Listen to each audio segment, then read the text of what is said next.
il faut attendre la mort de Staline en 1953 pour que le jazz recommence timidement à se faire entendre. Dans les méandres de la vieille ville, une bâtisse au décor oriental garde la mémoire de cette renaissance. Dans l'un des appartements communautaires où se pressent alors des familles entières, a grandi celui qui devient le plus célèbre jazzman azéri, Vagif Mustafazadeh.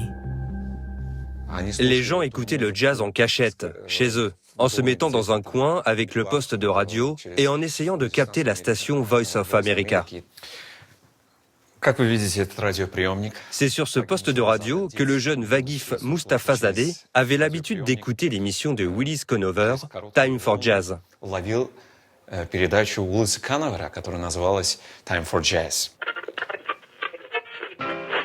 Time for Jazz. Willis Conover in Washington, D.C.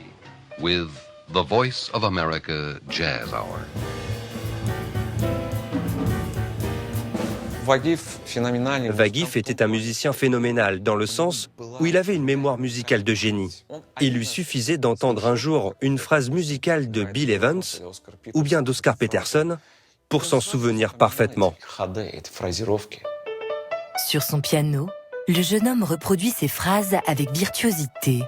Sa mère, une experte reconnue du Mugham, la musique traditionnelle azérie, lui a insufflé l'amour de ces mélodies qui utilisent une palette bien plus large que les seuls modes majeurs et mineurs. Une richesse qui l'inspire à son tour. Vagif a eu cette idée. Pourquoi ne pas improviser à partir des modes de la musique azerbaïdjanaise? On pouvait utiliser des phrases de blues ou de jazz, des mouvements de bebop, et y introduire des phrases de musique azerbaïdjanaise sur le même rythme. En somme, en faire la synthèse, une symbiose. En 1969, à l'âge de 29 ans, lors d'un festival de musique à Bakou, Vagif Mustafazadeh révolutionne l'histoire du jazz azerbaïdjanais.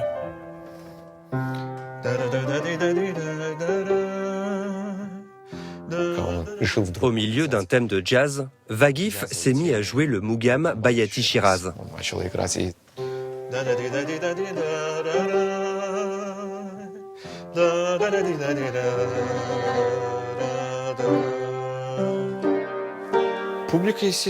Quand il a commencé à jouer, le public a été d'abord très surpris, et puis enthousiaste. Parce que vous savez, cette musique, le Mugham, elle est dans notre sang. Avec d'autres musiciens, comme Rafik Babayev, Vagif Mustafazadeh élabore un courant à part entière, le jazz Mugham.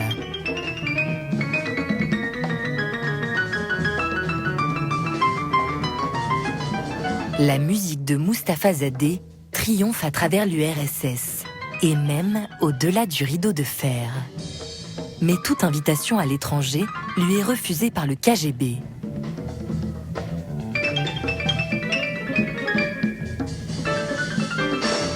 En 1979, en lieu et place de concerts en Occident, on lui impose une tournée en Ouzbékistan.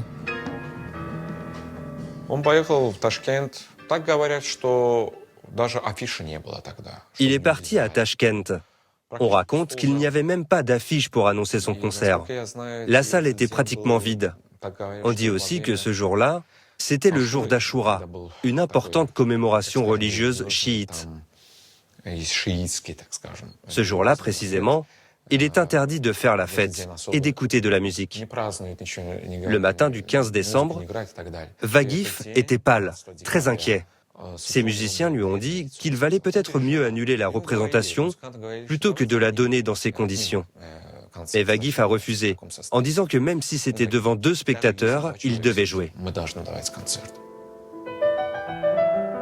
Alors que Vagif Mustafazadeh est au piano sur scène, il est pris d'un malaise. Quelques heures après le concert, il meurt d'un infarctus à l'âge